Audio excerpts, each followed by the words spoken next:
Bien, bonjour à tous et merci d'être venus nombreux, j'allais dire nombreuses, parce que je vois plus de femmes que d'hommes dans cette assemblée. Peut-être le débat y contribue-t-elle, encore que ça va être justement un des sujets du débat.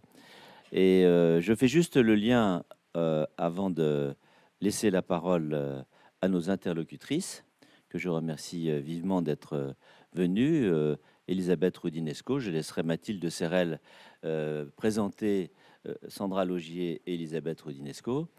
Hier, nous avons entamé ces entretiens de la liberté avec une première table ronde, au cours de laquelle, avec Myriam Revaud-Dallon, Vincent Martini et Justine Lacroix, nous avons débattu des questions touchant aux libertés publiques et, euh, et aux questions d'ordre privé, la compatibilité. Je ne vais pas refaire le débat, mais enfin bref, c'était un débat très riche et très nourri et très passionnant pour tout le monde. Donc j'espère je suis sûr que ce débat de cet après-midi le sera également.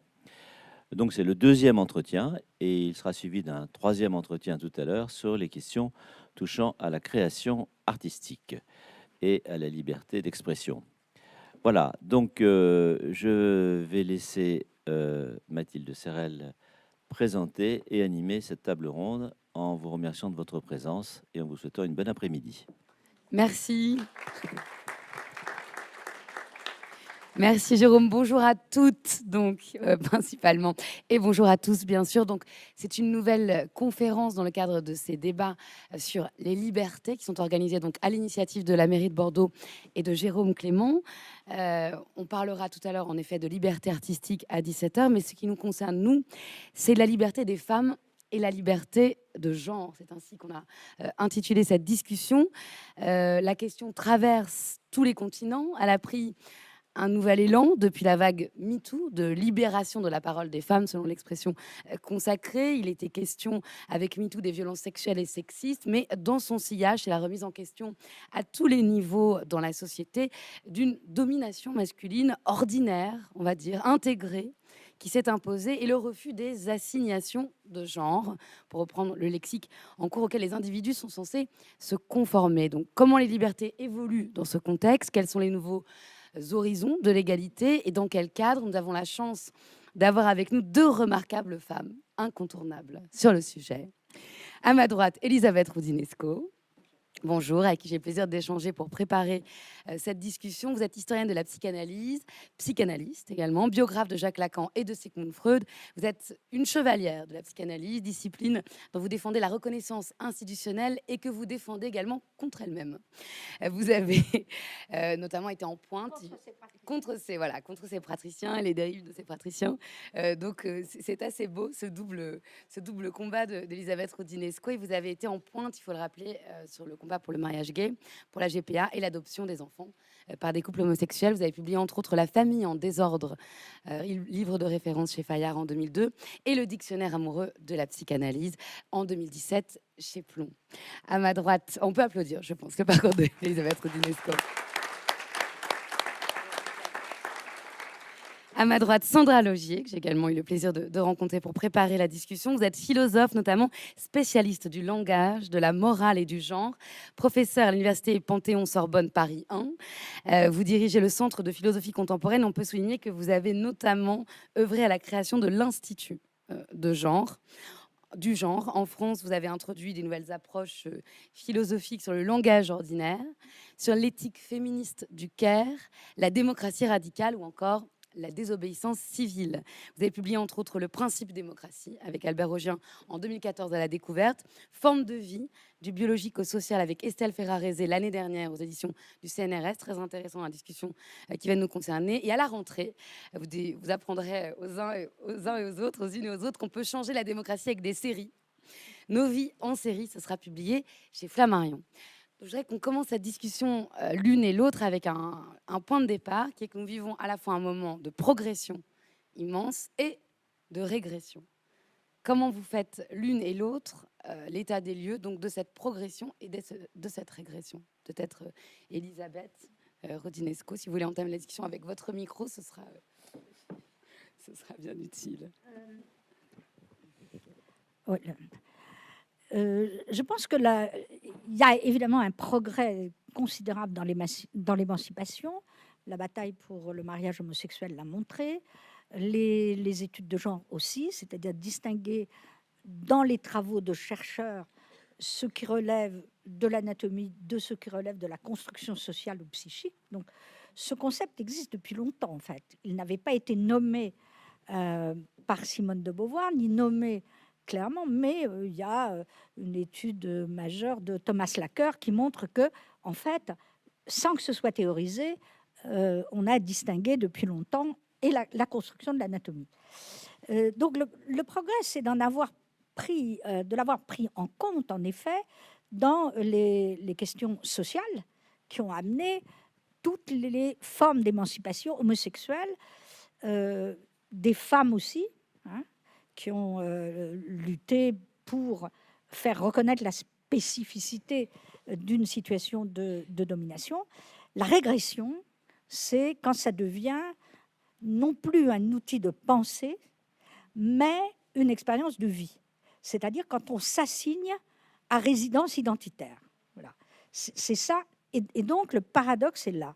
Et on le voit, c'est-à-dire, ça a débouché certainement sur MeToo, qui a été un moment important pour la libération de la parole, mais qui peut se retourner en son contraire si ça devient un système de dénonciation généralisée de ce qui ne plaît pas. Et donc, on le verra sans doute dans la discussion sur l'art, une manière de dominer la création. Voilà. Donc, alors maintenant, les régressions aussi, on en parlait, Oui. c'est évidemment tout ce qui relève du populisme, des États qui passent avec ce désir de fascisme, hein, de domination. Ce désir refoulé de fascisme dont vous avez... Ah oui, oui, oui, j'ai dit que c'était un désir de fascisme, quelquefois refoulé, quelquefois non, mais de Bolsonaro en passant par Orban et Trump, on est menacé là de choses identitaires autres, c'est-à-dire l'identité nationale. Hein. Et donc, en effet, on est sans arrêt dans ces deux paradoxes. Sandra Logier, votre état des lieux donc, par rapport à cette position entre progression et régression. Régression, bien sûr, la progression, elle est extraordinaire depuis quelques années, hein, en particulier en France, mais également dans d'autres pays occidentaux, avec ce mouvement qu'on a appelé de libération de la parole, hein, de MeToo, c'est-à-dire toutes ces femmes qui se sont senties libres, justement, de s'exprimer sur leur situation.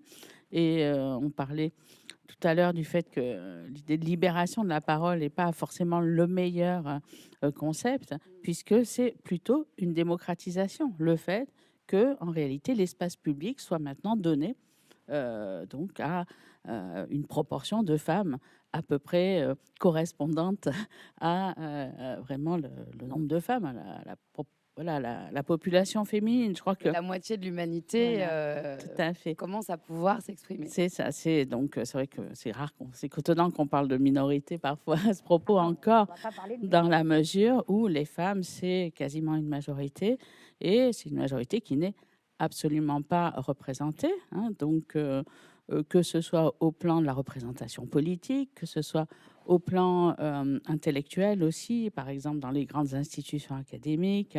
Donc, on est vraiment dans une situation où donc les femmes sont vraiment dans une situation de sous-représentation, et où, donc, si on parle de progression, c'est vraiment dans une amélioration de cette représentation. Hein, c'est vrai que, par exemple, pendant longtemps, la représentation à l'Assemblée nationale était extrêmement faible, hein, des femmes. Là, il y a eu un progrès, je regrette de le dire en n'étant pas de ce bord-là, mais il y a eu vraiment un progrès avec l'Assemblée nationale élue en 2017, où il y a eu un peu plus de femmes, hein, mais on est quand même à voilà, un pourcentage assez faible. Et je crois que de ce point de vue-là, l'enjeu, c'est vraiment tout simplement oui, un enjeu de représentativité, de démocratisation. Et c'est là qu'on a une progression, au moins dans la revendication, dans la visibilité de ce désir d'être plus présent. Je pense que beaucoup de mouvements politiques, par exemple les Gilets jaunes, même s'ils ont souvent été vus comme assez masculins sur le terrain, ont été aussi l'occasion pour de nombreuses femmes, en particulier de professions assez déconsidéré d'apparaître aussi voilà, comme existant. Hein. Donc, en réalité, cette progression, elle est vraiment dans la progression de la voix, alors VOX, hein, de la voix des femmes.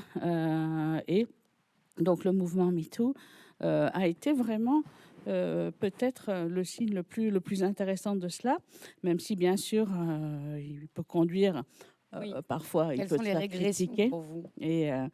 Et bien sûr, justement, ce mouvement MeToo a conduit un certain nombre de régressions dans la mesure où il a conduit à des contre-réactions et par exemple des femmes. Et c'est ça, on parlait de paradoxe, un grand paradoxe, c'est quand même souvent les femmes qui vont contribuer au maintien de cette situation d'inégalité, puisqu'on a vu des femmes et des hommes aussi, bien sûr, mais ça c'était moins surprenant, s'opposer en fait à ce mouvement d'égalité hein, et dire que voilà, après tout, les hommes avaient bien le droit, La liberté tribune d'importuner, que les hommes avaient quand même de bien le droit Catherine de tripoter des femmes, etc.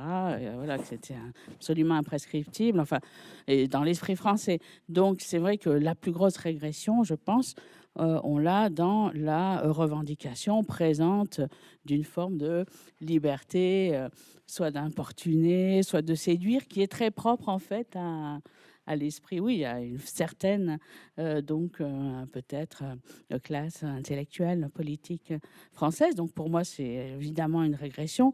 L'autre régression massive, elle est dans le monde entier, hein, comme le disait Elisabeth. Donc, tous ces pays où, effectivement, on va vraiment vouloir remettre les femmes à leur place, enlever des droits qui ont été progressivement acquis, hein, comme au Brésil. Et il faut remarquer que dans le même mouvement, on va aussi essayer donc d'interdire ou de réduire la réflexion sur les questions de genre. Hein. Donc, ça va vraiment ensemble, en fait. La libération des femmes qui a été acquise progressivement et donc ce qu'on appelle backlash hein, en anglais, donc ce mouvement qui va au contraire vraiment à l'encontre de cette libération-là. Hein. Pour moi, c'est cela vraiment la régression. C'est quelque chose qu'on voit très bien puisque vous parliez des séries télévisées dans la série qui s'appelle La Servante écarlate hein, de Handmaid's Tale, où on vous montre un univers où justement les droits des femmes sont absolument éliminés, après une période où, au contraire, ils ont connu une avancée tellement importante que, finalement, il y a eu une sorte de rejet et de peur des hommes de perdre, en fait, leur pouvoir. Hein, donc, je crois que quand on parle de régression, pour moi, c'est vraiment plutôt de la résistance à cette nécessaire émancipation et présence des femmes dans l'espace public, puisque bien entendu, s'il y a plus de place pour les femmes, qu'il y a plus de femmes qui ont du pouvoir, que ce soit politique, intellectuel ou autre, eh bien, il y a moins de place pour les hommes par définition, et c'est tant mieux. Voilà, c'est dit. En tout cas, les femmes ont pris place aujourd'hui dans cette assemblée. Par rapport à ce que disait Sandra Logier, en effet, il y a Margaret Atwood, qui est la créatrice de La Servante écarlate, a dit qu'elle ne pouvait plus écrire La Servante écarlate car sa dystopie était devenue trop réelle. Elle se fondait notamment sur les évolutions des droits des femmes en Hongrie. Et il faut rappeler qu'on a aussi retiré en Hongrie des universités les chercheurs qui travaillaient sur le genre. Donc, ce qu'il se passait dans la série se produit, on va dire, en Hongrie, le pays de La Servante écarlate. Aujourd'hui, en Alabama, il y a eu évidemment ce vote insensé de recul sur le droit à l'avortement qu'on ne pensait pas voir venir. On appelle ça aux États-Unis la guerre aux femmes. Donc peut-être qu'avant de parler des régressions, qui sont les régressions, on va dire, dont vous parlez par rapport, on va dire, aux arts ou au comportement, parlons de ces régressions. Voilà. Non, mais ça, on est d'accord, on va partir de ce point de vue. On doit lutter Socle contre commun. toutes ces formes de régression monstrueuses. Bon. Alors maintenant, à partir de là, c'est aussi en Alabama qu'on a voulu interdire la projection du film Autant en emporte le vent. Voilà. Donc, attention, les deux. Pour revenir sur ce que Sandra a dit, d'abord, les séries, c'est intéressant. Game of Thrones, les femmes sont à égalité avec les hommes dans la saloperie. Bon. C'est ça l'égalité. Ça, pour le coup, c'est un vrai film féministe. Bon, bah oui. Donc, il n'y a pas photo. C'est même très frappant. Si on veut l'analyser en profondeur, c'est d'abord ça. Voilà. C'est l'apologie du crime pour arriver là où on veut. Alors à la fin, évidemment, quand même, ils ont hésité, mais là, on a le contraire. Bon. Ce qui fait que je pense que les sociétés occidentales, pour le dire comme ça, sont traversées de mouvements contraires. Puisque tu as évoqué la contre-pétition de la liberté d'importuner, je me suis vraiment demandé en voyant ça, pourquoi ça s'était binarisé de cette façon-là. C'est ridicule de revendiquer la liberté d'importuner. Pourquoi elles n'ont pas simplement protesté contre les excès de MeToo, que moi-même j'ai pu dénoncer, à savoir que MeToo, oui, balance ton porc, non. Hein, d'abord, l'énoncé est abject. Hein, on ne balance pas un porc. C'est complètement humiliant pour les porcs et pour les hommes. Donc, on ne balance pas un porc. Voilà. On balance Donc, pas un ça, chat non ça plus. va pas. Alors, MeToo, c'est beaucoup mieux. Mais pourquoi est-ce que chaque fois qu'on a ce type de débat, ça se binarise entre deux positions extrêmes? Je suis ni d'un côté ni de l'autre. Parce que je ne pense pas que, même s'il y a eu un moment MeToo important, c'est vrai, c'est un événement, on déballe de la parole. Mais après, je suis obligée de me demander si les confessions publiques et les aveux publics, est-ce une régression ou un progrès? L'histoire montre que chaque fois qu'on a privilégié les confessions publiques, on régressait. C'est un très grand progrès dans l'histoire du christianisme, la confession privée. Bon. C'est un très grand progrès, la psychanalyse, de pouvoir parler en secret et pas... bon.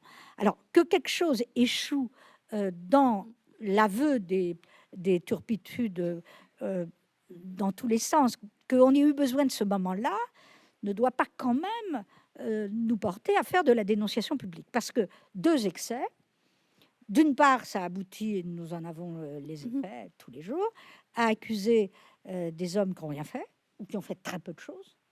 Quand on prend, quand on prend l'affaire Equida, ça ne va pas la tête quand même. Bon, ce type a prononcé des injures, a dit lors d'une soirée arrosée à une femme, je vais te baiser, etc. C'est pas une injure. Bon, dans une soirée arrosée, il s'excuse. Non mais d'accord, il s'excuse. C'est une proposition. Non mais il s'excuse et on continue. Bon, comment en droit alors, il a perdu son travail, je ne le connais pas, hein, pas plus que je connais la fille. Mais il faut quand même être raisonnable. En droit, ça va être jugé comment, cette affaire? Il va forcément demander des indemnités. Donc, je ne suis pas sûre que dans des affaires comme ça profite à la liberté des femmes, ni à l'émancipation. Ça, c'est évidemment une vraie question. Mais je crois que Sandra Logier Pas n'a vraiment. pas la même analyse Mais de ces excès, de comprends. ce que vous appelez donc les émancipateurs devenant... Un type ivre-mort dans une Dominateur. soirée dit ce genre de choses. Est-ce que ça doit être une condamnation publique sexiste avec un type qui perd son boulot, qui s'excuse, qui fait repentance? Non, non. Voilà. C'est Il tout. il crois faut, que oui, il tout faut réagir dépend. sur oui, tout n'est peut-être pas sur le même plan. Oui. Ça peut être exprimé, mais Peut-être, il y a mais des modalités de Tout répression dépend à à définir. qui et comment ces paroles sont dites. Hein. C'est-à-dire que ce qu'on essaye de dénoncer à travers justement ce mouvement dit MeToo, et j'aime pas plus que toi l'expression Vous balance n'êtes ton ni à porc. l'aise avec libération des Ah, femmes, c'est- ni avec MeToo, ni avec Balance ton Non, corps. ça, Finalement, on se rend compte que sur MeToo, ces... c'est pas la même chose que Non, Balance. non. Ouais, Non, MeToo, je suis tout MeToo, à fait d'accord. pour. Libération de à la fait. parole. Je suis tout à fait pour. Libération de la parole, ça me paraissait juste pas la bonne description, puisque ce qui était vraiment intéressant, et ce qu'il est toujours dans MeToo, c'est cette idée qu'une femme peut justement prendre la parole elle-même sans passer par des intermédiaires qui seraient, je sais pas, avant qu'une femme avait un problème, elle passait par une association féministe, par des... Et la paire de gifles par des- au cours de la voilà. soirée. Donc, Combien de fois j'en ai donné? Oui, Pardon. tout à fait. Mais alors, je suis tout à fait d'accord, Vous n'avez mais... pas été poursuivi jusqu'ici. Hein. Mais je crois que c'est un peu la difficulté que beaucoup de personnes qui s'expriment publiquement sur ces questions sont en réalité des gens qui sont capables de donner une paire de gifles, c'est-à-dire qu'ils sont quand même pas dans la position de domination, enfin de dominer, que sont la plupart des femmes dans notre société. Et donc, en réalité, ce qu'a permis MeToo, c'est que des femmes puissent elles-mêmes finalement prendre leur destin en main et s'exprimer sans parler, sans passer justement par des autorités et des intermédiaires. Et je crois que ça, c'est extrêmement important. Après, bien sûr, je suis contre les fausses dénonciations, et on en voit assez souvent. Hein. En effet, ça peut tout à fait se produire que ensuite il y ait des vengeances je veux dire, on voit ça très souvent, hein, aussi à l'université, mais justement dans un contexte comme le mien. À l'université, mon université a été un peu dans le collimateur parce qu'il y a eu des étudiantes à l'université Paris 1 qui se sont justement voilà, mobilisées et qui ont porté plainte contre certains de leurs enseignants. Et je crois que ce passage au public, il est malgré tout assez salutaire. Je crois que si on disait il faut que ça reste dans le domaine du privé, comme on faisait avant, on allait faire une forme de réprimande à l'enseignant. Tout cela se passait justement derrière des portes fermées. Et le fait qu'il y ait vraiment une mise en public, sans parler d'aveu public, mais en tout cas qu'il y ait effectivement dénonciation, même si on n'aime pas le mot, mais qu'il y ait la possibilité de parler, oui, je pense que c'est quand même un progrès. Après, je sais que ça peut être considéré comme un excès, mais je crois que chaque fois qu'il y a en fait un progrès, une revendication de progrès politique, eh bien, et ça a été le cas, on le sait très bien, des premiers mouvements féministes, hein, dont on trouvait, ah oui, le féminisme c'est bien, mais on ne veut pas des excès des féministes. Je crois que là, c'est pareil, il faut quand même se garder de toujours considérer comme des dérives ou des excès, finalement, ce qui fait partie en fait des revendications de progrès, disons indispensables en fait. Donc l'excès, c'est inscrit de toute façon dans chaque progrès féministe. Il y aura donc historiquement, toujours vu. Et d'ailleurs voilà, Michel Perrault en a parlé aussi, la présence de cet excès pour freiner un mouvement qui finalement est Pas freiner, mais raison de plus pour restreint. étudier tout de suite les excès qui sont certainement nécessaires, parce que sinon, qui va s'en emparer? Les machos, les vrais, les salauds, l'extrême droite. C'est ça qui va arriver.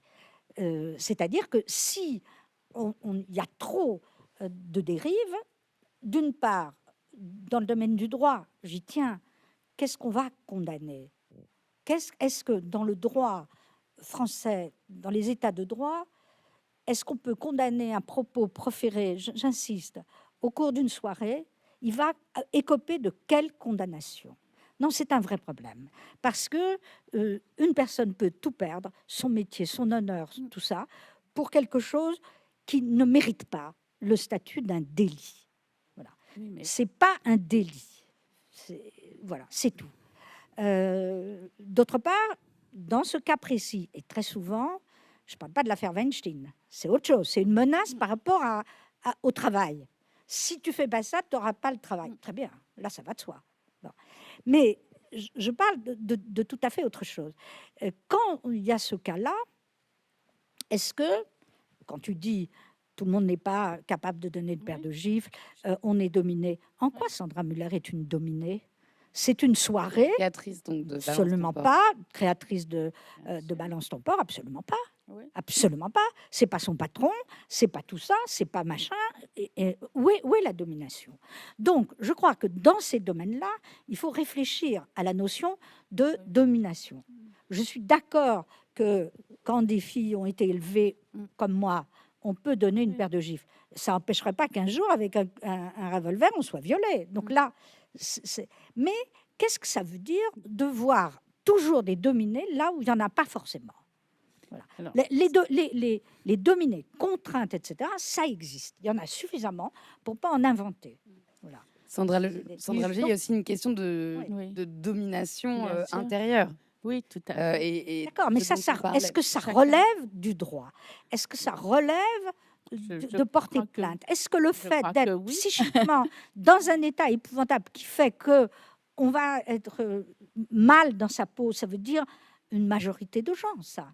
En quoi est-ce que le droit va pouvoir juger le malaise psychique de la totalité des personnes? C'est là où je mets la barre. Alors, il y a deux questions, oui, Sandra Leger, la Ouais, question ouais. de la domination et Bien la sûr. question du règlement juridique de ces Oui, questions. tout à fait. Je crois que s'il y a eu ce mouvement, donc MeToo ou Balance ton pas, avec ces déclarations-là, c'est parce que beaucoup de femmes, dans ces situations de harcèlement ou de viol, en réalité, et se sentaient justement paralysées et n'arrivaient pas du tout à Ils n'ont pas manifester été violés. sur le moment. Oui, oui, non, je ne parle pas de violés, viol, on de a là violence. cinq Non, non, disons de C'est tout à violence. fait autre chose. Donc, en réalité, il y a vraiment cette situation des femmes dans la société qui fait qu'il y a cette paralysée, le fait de ne pas oser, de ne pas arriver à parler.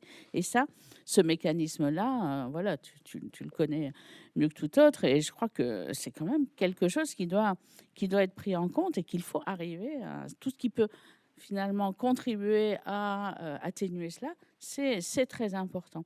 Ensuite, oui, c'est vrai que pour moi, la position de Dominey, elle est très importante. Par exemple, si tu considères que, et d'ailleurs, il y avait un peu ça, même si tu n'es pas d'accord avec ce mouvement-là, mais aussi dans la contre-pétition, l'idée que finalement, Je ne qu'est-ce l'ai que pas ça peut signé faire Oui, à cause des phrases en question, je te remercie beaucoup de ne pas avoir à apporté cause ta des phrases caution ridicules. à cela, mais l'idée que c'est rien, voilà, de se faire mettre une main en face, c'est pas grave. Ben non, il y a des situations. Alors il y a des situations effectivement où c'est pas grave, mais il y a des situations où c'est effectivement extrêmement violent et offensant. Et on en vient à cette question que vous posez, hein, qui est que en réalité, le fait d'être offensé, de se sentir vraiment blessé, donc et c'est ça, c'est le mot que j'emploie parce que c'est vraiment la question de la vulnérabilité aussi, hein, cette question de la vulnérabilité des femmes et des femmes aussi qui sont dans certaines positions sociales ou raciales et qui vont effectivement considérer comme extrêmement violents des gestes qui, pour d'autres, sont anodins. Hein. Et je crois que ça, on n'en tient pas suffisamment compte. C'est-à-dire qu'on ne va pas considérer en réalité, eh bien, la personne offensée est la première concernée. Hein. Ce sont les femmes qui doivent dire ce qui les offense ou pas. Ce n'est pas d'autres femmes, ce n'est pas les hommes. Et je crois que c'est ça, en fait, la question politique et démocratique. Et c'est la définition de la démocratie, en fait, hein, par un penseur que j'aime bien, qui est John Dewey, qui est de dire, en fait, le pouvoir, les décisions reviennent à ceux qui sont impactés et donc concernés par les décisions. Donc, si une femme considère que c'est extrêmement violent qu'on lui fasse une proposition même, hein, ou une main aux fesses, eh bien, c'est elle qui a raison. Elisabeth Rodin, est-ce que vous avez remarqué qu'il y a quand même il y a un partage des positions de Je répondrai quand droite. même que la notion d'offense ne peut pas être politisée de cette façon-là, parce que là, c'est la dérive première. C'est une dérive, je dirais, quasi individualiste et qui peut aller contre la démocratie. Parce que si on prend en compte la notion d'offense, alors elle va se généraliser. On va rétablir un délit de blasphème. On va rétablir une interdiction de toute forme, j'allais presque dire, de propos exacerbés. Voilà. On va condamner quelqu'un d'ivre-mort sur la voie publique et qui crie « sale pute ». Bon, ça n'est pas possible dans les États de droit. Voilà. Parce que sinon, c'est l'inégalité absolue. Donc, c'est ce point-là, et je le dis vraiment, que je ne vois pas comment la notion d'offense peut être prise politiquement sans avoir des dangers extrêmement graves, parce qu'à ce moment-là, toute communauté va se sentir offensée. Il n'y a pas de communauté des femmes, puisque c'est la moitié de l'humanité. Mais la notion d'offense, je la récuse. Je pense qu'il faut condamner le racisme, l'antisémitisme, l'inégalité, se battre pour ça. Si on rétablit l'offense, ça devient un problème d'abord subjectif, individualiste, et ensuite, on rétablit la censure. Et c'est le danger de ce qui est arrivé. Alors, dernier point, je suis d'accord avec toi sur le point, pourquoi la contre-pétition était aussi stupide. Pour moi, c'est une vraie question. J'en ai parlé parce que je connais plusieurs qui l'ont signé. Je ne comprends pas qu'on ait rédigé une chose aussi bête. Voilà. C'était pas là-dessus qu'il fallait critiquer. Moi, je l'ai fait ensuite dans un article du Monde. J'ai critiqué les excès de l'aveu public. Je récuse la notion d'offense. Mais pourquoi invoquer la liberté d'importuner? C'est débile. Il n'y a pas de liberté d'importuner. C'est pour les mêmes raisons que je condamne, que je critique les deux. Et je me pose vraiment la question, pourquoi ça se binarise de cette façon-là? C'est ça l'excès. Je suis d'accord. Sandra Je Logier. pense qu'autour de cette notion d'offense, Et cette puisqu'on est offense et d'accord cette, sur énormément de cette choses, censure à l'horizon. et l'idée que la censure est finalement le prolongement de l'offense et que le concept d'offense lui-même est dangereux, c'est vrai que je pense que c'est là-dessus qu'il y a vraiment les divergences importantes en ce moment, y compris entre des personnes proches. Je crois que ce n'est pas parce qu'on prend en compte le sentiment d'être offensé, ou au moins d'être blessé, peut-être je préfère le mot blessé à offensé, puisque offensé, ça peut paraître finalement quelque chose d'assez, voilà, de peu de choses finalement. Donc d'être blessé physiquement ou moralement par quelque chose qui est dit, je crois que prendre en compte cela, c'est vraiment là-dessus qu'il y a ces divergences. Je crois que, tu le sais très bien, Elisabeth aussi, qu'il y a des mots. Et d'ailleurs, c'est la philosophie du langage qui nous a appris ça. C'est le philosophe anglais Austin, avec les performatifs, qui a dit qu'il y a des mots qui font quelque chose. Et donc, Comment effectivement, voilà. C'est Est-ce pas que la ça tombe psychanalyste sous- qui va vous dire le quelqu'un contraire. Est-ce que qui ça le tombe sous le sait coup de la loi? et qui font, mais justement, je crois que c'est là le débat. C'est-à-dire qu'effectivement, il y a des paroles qui peuvent réellement blesser comme un coup, en fait. Et donc, qui sont sur le même plan, en réalité, que une offense physique. Alors, qu'est-ce que. Oui. Peut-être, Voilà, si je pardon, dis... je veux Allez-y, pas- allez-y, non, non, Sandra, je veux allez-y. pas Pardon, faire le cours si je philosophie dis- du langage, mais Oui, mais en tout à fait. réalité, Ouais. voilà, si quelqu'un vous donne un D'accord. coup, voilà, Mais vous c'est un n'allez coup pas verbal. considérer que c'est verbal. Donc, Non, un vrai ouais. coup n'est pas verbal. Un coup de matraque, oui, mais d'accord. en C'est réalité, il y a punissable. des mots qui sont comme des attaques. Certainement. C'est ça, en fait, Si je l'idée dis d'offense. j'emmerde Dieu, j'emmerde le Christ, j'augmente le Coran, j'offense la moitié, j'offense la D'accord. totalité Oui. des catholiques. Oui, mais pas, Est-ce pas que- Dieu. Ni... J'emmerde les ceci. Voilà. C'est-à-dire que c'est un terrain extrêmement glissant, la notion d'offense. Et en outre, elle n'est pas objectivable. Je pense Elle n'est pas pas que ce objectivable, soit- parce je que pense pas des que ce gens- soit glissant. Je pense qu'en réalité, il y a des critères très clairs. Si tu dis j'emmerde Dieu, tu blesses personne, à part Dieu, mais bon, voilà. Non, voilà. Mais sinon, non, d'accord. ça Tandis ça que offense si- les catholiques. Non, mais ça, c'est pas grave. Ton insulte C'est n'est pas, grave.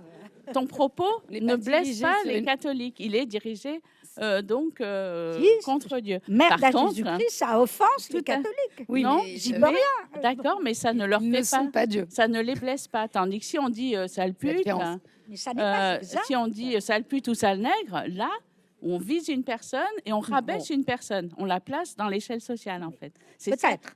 Je vous résume ces analyses-là. Peut-être. Qui mais- permettent de dire que l'offense, et en tout cas l'injure, donc, L'injure et elle l'offense, est- c'est pas la voilà. même chose. Oui, tout à fait. C'est objectivable. Je suis d'accord, c'est objectif. En tout cas, qu'il y a des mots qui sont effectivement des actions répréhensibles et qui doivent être punis, en fait. L'offense Oui. doit être punie. Oui, Oui. alors, si vous- Bon courage. Ouais. En Oui, droit, oui, oui, l'offense, pour être punie, alors elle est- non, l'injure, si je elle est- comprends non, bien l'injure, davantage. c'est fait. Non, mais l'injure, il y a des l'injure, lois. c'est la loi. C'est dans la loi de 62. Ouais. Mais non, l'offense, non, ça n'est pas objectivable. C'est-à-dire, telle parole va offenser une personne et pas une autre. Oui. Voilà. Bien sûr.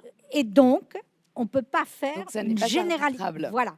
C'est pas enregistrable en tant que tel, puisque c'est subjectif. Et donc, comme le disait Myriam Bravo-Dallon, les excès de l'individualisme, on veut tout faire passer dans, au fond, dans le punissable. Mm. Et moi, je suis pour que, d'abord, premièrement, on distingue réellement les paroles des actes. Pas la même chose de taper quelqu'un et de l'injurier. Freud disait, le début de la civilisation, c'est quand on renoncera à frapper quelqu'un pour l'injurier. On est déjà dans la Il y a eu symbolisation. un progrès. Il y a déjà un progrès. Oui, mais on Alors pourrait ensuite, on progresser a des encore. lois, mais non, on a des lois qui répriment magnifiquement bien l'injure, racisme, tout ça, très bien.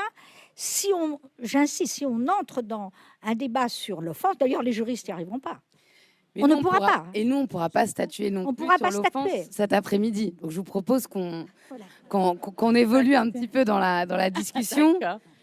On l'aura compris, voilà, la philosophe du langage qui est Sandra Logier pense Ah oui. qu'on peut arriver à apporter une définition et une proposition éventuellement qui se traduirait en droit positif par rapport voilà, à ces offenses.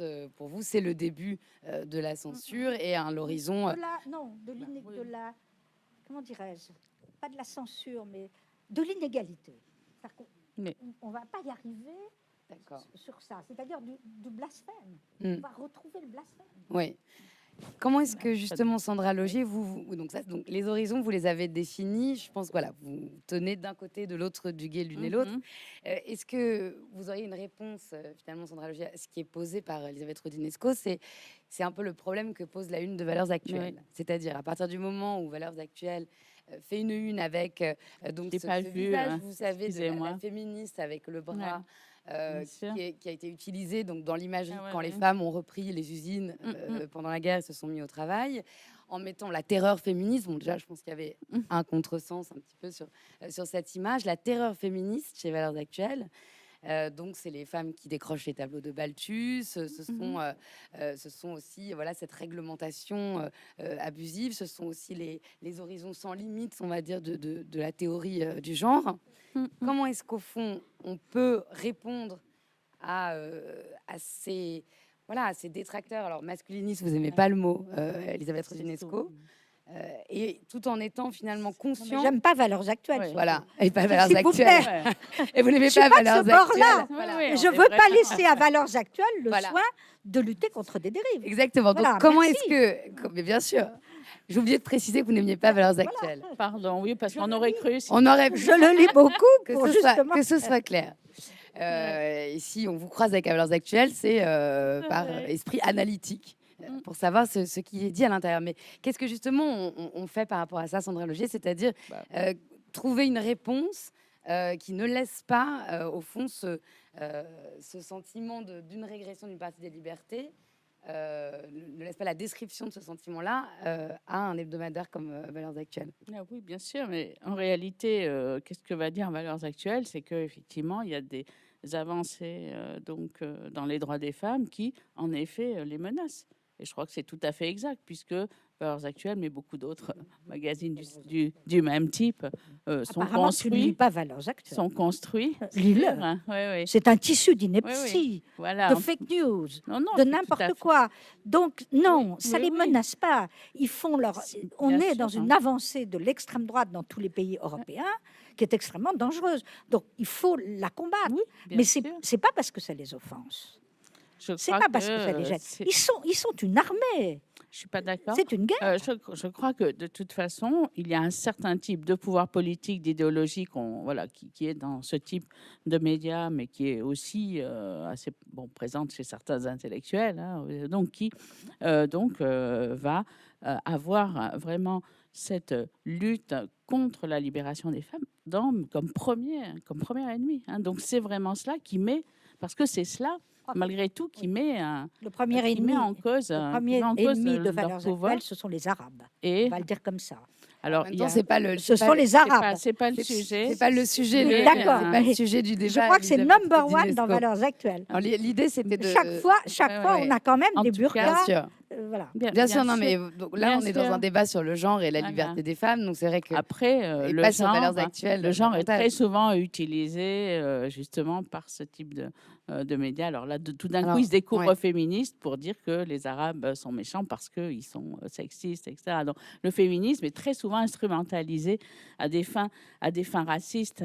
On l'a vu à de nombreuses reprises. Mais en tout cas, effectivement, il y a constamment cette espèce de préjugés, c'est très présent en France, même si on n'est pas du tout le pire pays pour cela, donc contre tout ce qui est appelé politiquement correct, c'est-à-dire finalement tout discours qui veut en fait rétablir de l'égalité.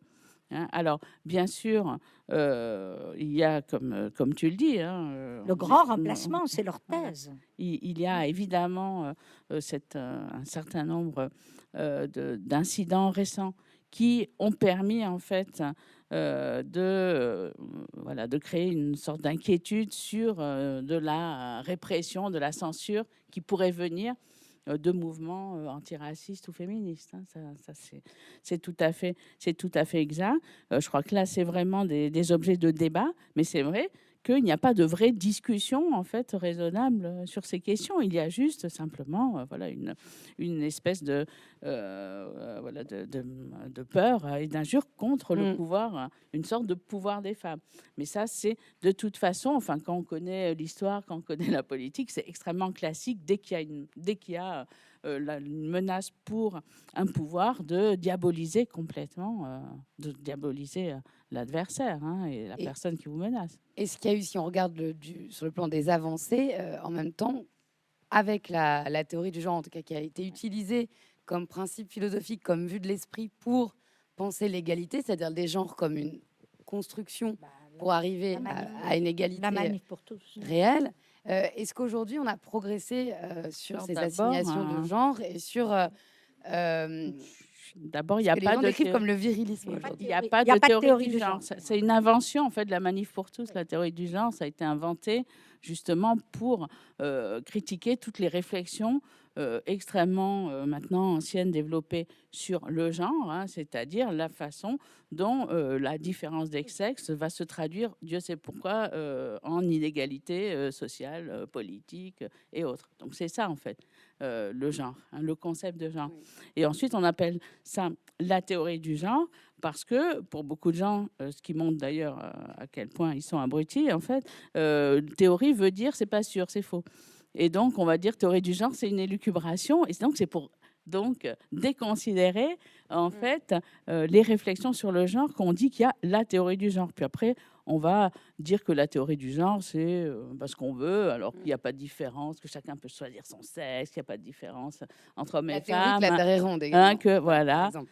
Voilà, C'est le même voilà, c'est la principe de même histoire questionnement. ou sur l'évolution aussi. On a toujours les gens qui veulent critiquer Darwin aux États-Unis disent l'évolution, c'est qu'une théorie. Donc théorie, on est dans un domaine où le mot théorie est une injure d'abord. C'est la façon dont Voilà. c'est Ensuite, défini dans l'espace ouais. public, importé donc par la Manif pour Ouais. tous. Mais est-ce que donc, les réflexions sur le genre Ouais. et les études de genre, Les études au de fond, genre, aujourd'hui, nous permettent de mesurer une évolution dans la conception, on va dire, de l'assignation des uns et des autres à un genre? Alors, je crois que c'est très important qu'il y ait des recherches sur le Bien genre. sûr. D'abord parce que ça a permis déjà à plus de femmes d'entrer à l'université, parce que en fait les postes sur le genre, voilà, les postes d'université sur le genre, c'est souvent des femmes qui les ont, donc ça permet de rééquilibrer un peu. C'est à peine une blague, mais bon. Ouais. Pas un argument scientifique. C'est pas non, tout à fait. Mais en tout cas, les recherches sur le genre, elles ont vraiment permis d'analyser les causes aussi de l'inégalité. Je crois que c'est en ça que ça a été très important. C'est vrai que le féminisme, c'est au départ un mouvement qui va revendiquer, et là-dessus, voilà, on est à fond d'accord, l'égalité des droits, le fait que voilà, les femmes doivent pouvoir voter. Et ça, c'est un mouvement qui est extrêmement important pour l'égalité. Mais les recherches sur le genre, elles se sont interrogées sur finalement pourquoi cette égalité, elle n'existe pas encore en réalité, ce qu'on appelle l'égalité Réel. réelle. rapport à Et l'égalité donc, femmes-hommes. pourquoi, dès lors qu'il n'y a pas d'égalité réelle, il n'y a pas de liberté, il n'y a pas de liberté réelle non plus pour les femmes. Et donc, tout ça, c'est vraiment les études sociologiques, les études historiques, qui ont vraiment permis, en fait, de donner des outils aussi de lutte contre les causes profondes, parce qu'il ne suffit pas de dire, par exemple, le droit de vote pour les femmes, il existe en France depuis 1945, d'ailleurs très tard par rapport aux États-Unis, par exemple, mais ce n'est pas cela, qui suffit à ce qu'il y ait une égalité politique.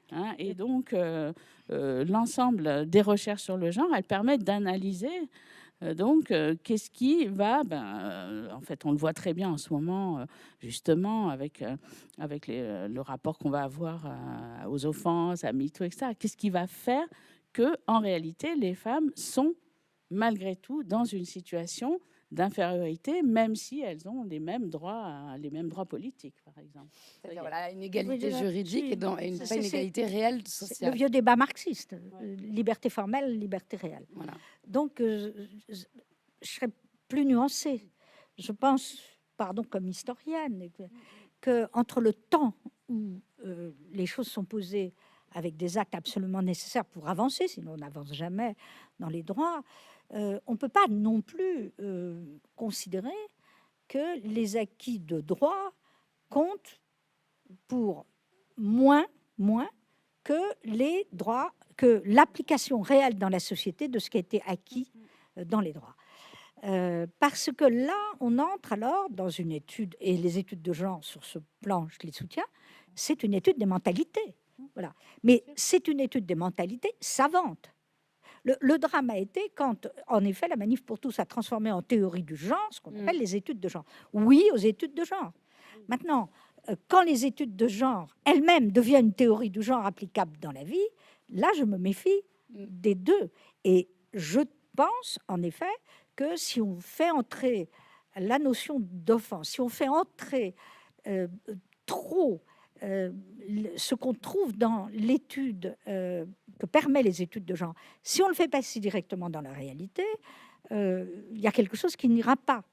Parce qu'on va finir par nier ce qu'on appelle les droits formels en disant qu'il n'y a pas application des droits réels. Je prends un exemple. Le sexisme, le racisme, etc. Aucune loi empêchera quelqu'un de traiter son voisin de sale quelque chose. Bon. Donc l'antisémitisme, le racisme, la misogynie, tout ça fait partie de la société. Et donc, est-ce qu'on peut, à ce point, tout condamner? On n'aura pas les outils pour le faire. Hein. Autrement dit, ce que je critique est assez subtil. C'est à partir de quel moment on fait exister dans la société civile les principes des études qu'on a poursuivies. Ça, c'est un vrai problème. Et c'est là le point, d'autant qu'aujourd'hui, les études de genre, c'est plus les études de genre, c'est les études de queer. C'est-à-dire qu'on a, alors, à l'intérieur même des études de genre, une dérive, qui est l'affirmation du sexe neutre. Autrement dit, de la négation du biologique du sexe au profit du genre. On est dans cette période-là. Seul prime le genre, c'est-à-dire le sexe que je décide socialement d'avoir.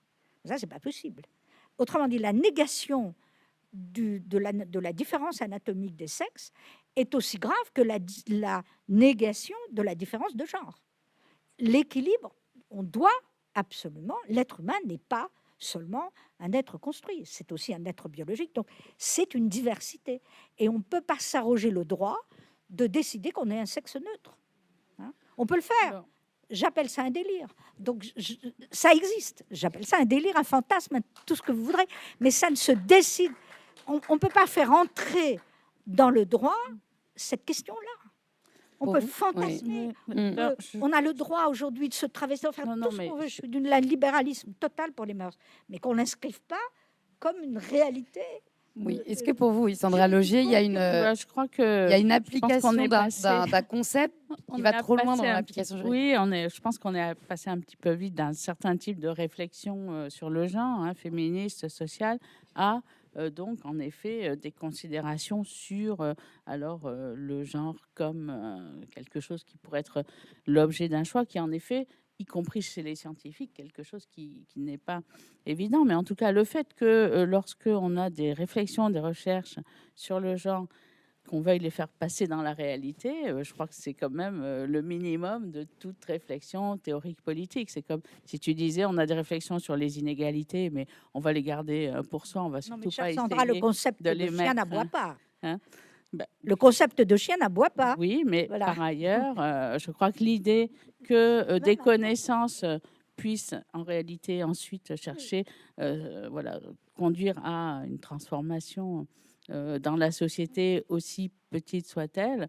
Par exemple, dans les recherches sur le genre, donc je ne te parle pas des transgenres, mais rien que cette expérience qu'il y a eu récemment de prendre un CV, de l'envoyer dans X université pour un poste avec le nom John, et ensuite d'envoyer exactement le même CV donc avec Jenny, et de voir que dans nos universités, enfin les universités américaines, mais on a fait expérimentation en France, que le CV féminin recevait en fait moitié moins d'offres d'emploi. Sûrement, c'est pas dans l'état civil. Voilà.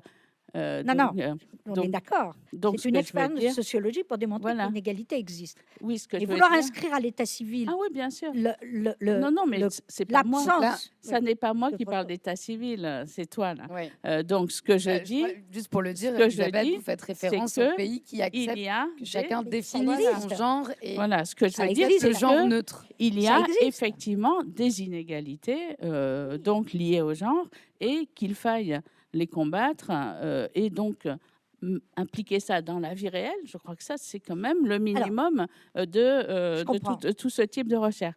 Ensuite, bien entendu, il y a aussi toutes ces théories en ce moment qu'on appelle théories queer, mais qui ne sont pas les seules théories du genre. C'est une partie donc de la théorisation, donc des réflexions sur le genre, qui vont en effet considérer que le genre va être une construction sociale, ce qui est effectivement ça la base du genre, mais que du coup le sexe biologique pourrait ne pas être pris en compte. Et c'est vrai que là-dessus, c'est en effet extrêmement contestable et contesté. Il y a beaucoup de débats chez les féministes. C'est vraiment une barrière. Il y a plusieurs sujets en fait qui sont des barrières, sujets oui. clivants dans le féminisme. Il y a la prostitution, il y a la GPA et il y a ce truc-là. Et je crois que ça, c'est des débats qui sont Ce extrêmement truc-là, c'est la importants. reconnaissance Voilà. d'un Tout à fait. troisième sexe, ou en D'un tout cas troisième sexe d'un ou troisième sexe qui est le non-genre. ou Mais je veux d'une, bien hein. qu'on Et du reconnaisse. coup, c'est Pardon. pas ça, en tout cas. Non, Voilà, dire que c'est Il y a des c'est pas féministes- une dérive du genre. C'est pas une dérive du genre. C'est Si. une certaine théorisation liée au genre, comme le serait. Si, Dora d'autres, Haraway. mais Voilà. Donna 5 Haraway. sexes. Mm. Il existe C'est une 5 sexes. cyberféministe américaine. Dans les études de genre, il y a des délires. On peut décider qu'il existe 5, 6, 10 sexes. Alors après, on les définit en fonction de catégories identitaires inventées. Je veux bien, tout ça c'est formidable, ça peut être enseigné à l'université. Est-ce que Ça ne l'est on va- ça ne l'est que très peu à l'université. non mais Très peut-être, peu. c'est pas aux Même à États-Unis. peine. C'est souvent défendu Ouais. par des gens qui ont, au contraire, une grande influence universitaire. Maintenant, pour reprendre ta question très intéressante, l'expérience de l'envoi du CV, il est valable d'ailleurs homme-femme, noir, Bien blanc, sûr. etc. On le fait beaucoup en Et en fonction Est-ce des que- résidences voilà. aussi. Est-ce que, à partir de cette expérience-là, on va demander la condamnation juridique des personnes qui ont refusé? C'est-à-dire, on prend en flagrant délit. On prend en flagrant délit une entreprise. On envoie les 2 CV. On s'aperçoit qu'ils prennent beaucoup plus facilement sur le même CV un homme qu'une femme. Ça va se traduire. Est-ce que on va faire passer ça dans la loi? Ça, c'est une vraie question. Autrement dit, est-ce qu'on va demander, une fois qu'on l'a vérifié, on le vérifie expérimentalement, on est bien d'accord, et c'est vrai. Est-ce qu'on va sanctionner Qu'est-ce une qu'on fait? discrimination? Est-ce qu'on demande une sanction? Alors, Non, d'abord, c'est une vraie question. Non, mais c'est une vraie question, mais elle se pose réellement puisque cette expérience a été faite. Je crois que c'est pas ça la question. La question, c'est simplement que les universités considèrent. Tu demandes à n'importe quel de nos collègues, ils vont dire que évidemment, ils font aucune différence entre les hommes et les femmes et qu'ils choisissent toujours le meilleur candidat, etc. Expérimental. Donc l'idée, c'est vraiment de mettre les gens en face, en fait, D'accord. de leurs contradictions et de leur hypocrisie. Nous sommes d'accord. Donc je Et crois la que c'est sanction? vraiment ça. Ensuite, la sanction, il ne s'agit pas d'une sanction, mais de fait, il faut de toute façon encourager les entreprises, les universités, Donc, prise de conscience, à- mais pas sanction. à embaucher autant de Non, mais femmes, j'insiste. autant de femmes que Prise de d'hommes. conscience, Bien sûr. pas sanction. Mais il n'a jamais été question de Ah si, sanction ah si. pour Si. ce genre de Justement, choses. Aux Ouais. États-Unis, on Mais sanctionne. il y a un autre Oui, parce versant qu'ils sont de- plus avancés. Ah, mais en non, tout on cas, sanctionne. Non, mais Bah, c'est si, une vraie si, question. bah, Il y a un autre euh, versant que celui de la sanction, c'est La prise de conscience, d'accord, je Oui, te suis. oui, oui, et oui. c'est également Est-ce aussi que la sanction, est-ce qu'on va sanctionner? Bah, si. Autrement dit, est-ce que ça va rentrer C'est dans pas une question. pénalisation? Ouais, de toute façon, aux États-Unis, ça va être plutôt de l'ordre d'une personne qui va s'estimer discriminée, qui va Exactement. attaquer. Elle Ça va sera porter plus plainte. du droit du c'est un tort climat, que un climat la sanction. procédurier. Ouais. Mais il y a Bien aussi, sûr. si on fait quand même un état des lieux, donc qui est quand même l'objet de cette discussion, de l'horizon de ces libertés de genre et libertés des femmes, il y a au-delà de la question des sanctions ou d'un retour d'une censure ou d'un macartisme, comme Mais- craignait Elisabeth Roudinesco, Mhm. ou la position Sandra Logier, qui est moins inquiète sur, Non. sur ces dérives. Il y a aussi tout ce qui est depuis a changé comme mécanique et qui étaient des instruments auxquels on n'avait pas songé précédemment. Pouvoir, par exemple, au sein du ministère de la Culture, donner 15% en plus de financement à un film au CNC dont l'équipe est paritaire, le groupe 50-50-20-20 de Rebecca Zlotowski, les réflexions qui ont commencé à arriver, qui sont tout à fait Oui, construites, plutôt positif. réelles et Encourager que sanctionner. concrètes. Oui, je suis sceptique. Voilà. Ouais. Alors oui, par rapport à ça, donc Oui. vous êtes sceptique. Alors, vous pensez que Sceptique, ce ne sont j'ai pas des dit leviers qui Ni oui, finalement ni non. n'ont pas atterri à une police des mœurs, mais ont plutôt favorisé, à mon avis, de nouveaux outils Oui. d'égalité. J'ai envie de dire au coup par coup, pas de façon légalisée. Autrement Oui, dit, Elisabeth, nous organisons. on a Attends, calculé il que faudrait si que on fait chacun au se coup laisse par coup, finir. oui, oui, vas-y. Le coup par coup, c'est dans ce cas-là, tu as l'égalité dans 1000 ans, ça a été calculé. Non, on a plein de problèmes dans ce genre. On organise un colloque. Tu en organises, j'en ai organisé. Est-ce qu'on choisit paritairement les intervenants? On a tous vécu ça. Combien de fois il m'est arrivé, il y a 20 ans déjà, d'être invité dans un colloque parce que je suis une femme. Je dis Oui. non. Toujours. Si c'est ça l'argument, je dis non. Je veux bien être invitée en tant que moi, voilà. Pas pour qu'il y ait la parité. Par ailleurs, quand j'organise un colloque, en toute honnêteté, j'essaye de trouver les meilleurs spécialistes d'une question. Ce qui fait que je me suis retrouvée dans des colloques où il y avait beaucoup plus de femmes à la tribune que d'hommes, et inversement, sur un autre Voilà. sujet, beaucoup plus Mais- d'hommes. C'est pour ça que je dis Non, mais a- là-dessus, attention à la oui, systématicité. je suis d'accord.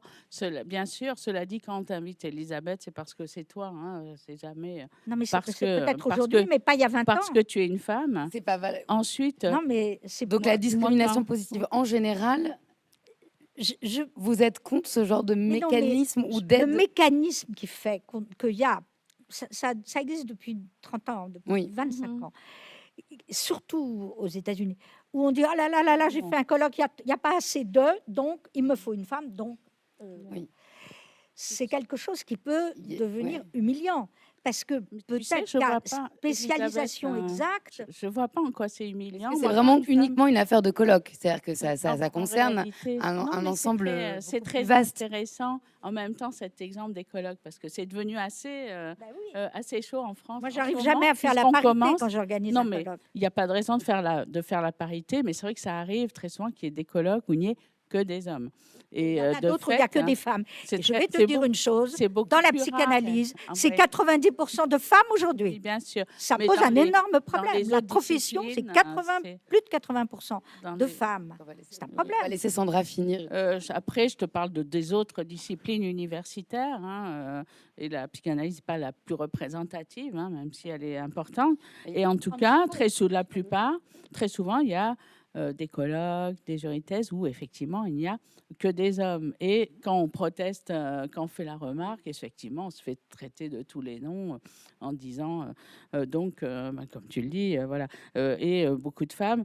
Et quand une femme me dit, moi, je veux pas être invitée juste parce que je suis une femme, moi, je leur dis, mais tous ces colloques, ces hommes, ils sont invités la plupart juste parce que ce sont des hommes. Non. Ils n'auraient jamais été invités si. Non, mais Alors, c'est vrai. Je crois que ça La n'est plus plupart- exact. peut-être Oui, pas non, invité moi, je que parce crois qu'ils que sont ça n'est des hommes, plus mais vrai par aujourd'hui. réflexe. En tout cas, Ça a été vrai quand en tout cas, la ça a question été se souvent posait vrai. pas. Ça a été longtemps vrai. Ça Non, n'est non. plus vrai depuis J'ai tendance à exagérer. bien Je sûr. sais, mais en tout cas, de fait, un homme va jamais se demander pourquoi il est, Ça, c'est pourquoi il est invité et si c'est parce qu'il est un homme. Donc, les femmes sont les seules à se poser cette question.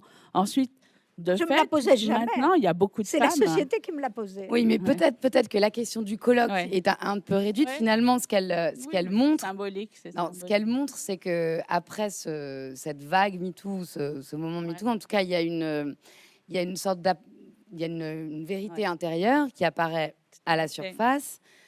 Donc, vous aviez évoqué, quand on préparait cet échange, l'ouvrage de Manon Garcia sur Oui. On ne n'est pas soumise, on le devient. Voilà.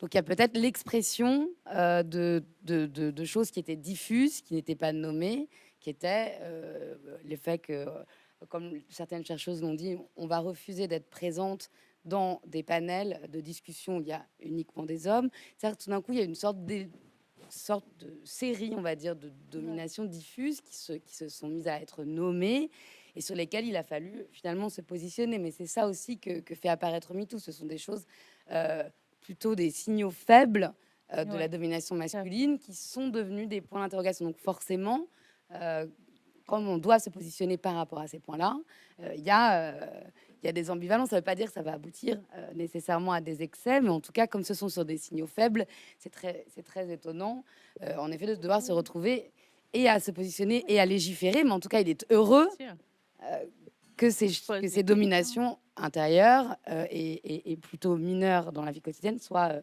Mais elles apparues. sont mineures, mais le monde académique, intellectuel est quand même très important, et heureusement, chez nous. Donc, de fait, on attend de la part des intellectuels, des académiques, voilà, un peu plus de prise en compte, en fait, de l'égalité. Voilà. Hein, donc C'est pour ça que c'est mineur et c'est majeur. L'affaire du bac français le montrait. André Chédid, qui était donc pas reconnu par les étudiants de la filière SCES comme une écrivaine poétesse femme et qui ont cru qu'ils avaient affaire à un homme, révélait quand même assez bien que la normalité était plutôt que ça doit être un poète homme et le poète. C'est écrit eux, c'est-à-dire que c'est faussement épicène, mais on peut dire qu'ils ont assez mal lu, peut-être. En tout cas, ça révélait qu'il n'y avait pas eu suffisamment en fait, de présence. Voilà. Alors Georges Sand, on ne sait pas ce qui se serait passé, mais ça aurait été une catastrophe.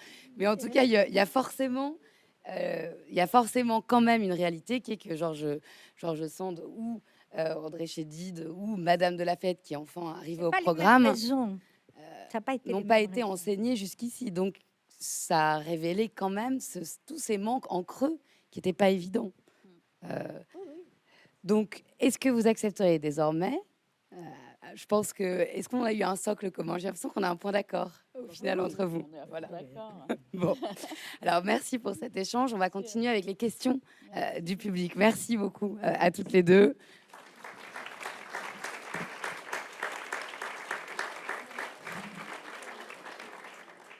Est-ce qu'il y a des questions? Il y a une question là-bas. Il nous faudrait un micro. Donc, vous nous dites si... à qui vous vous adressez, à Sandra Logier ou Elisabeth Roudinesco, ou à moi? Peut-être juste bonjour, excusez-moi.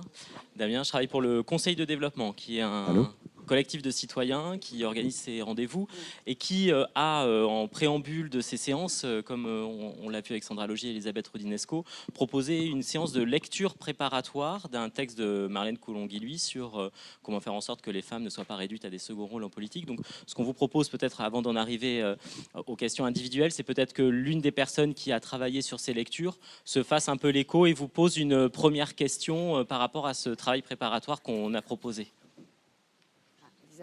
Elisabeth revient tout de suite. Mais... On sera deux à vous répondre déjà. Bonjour.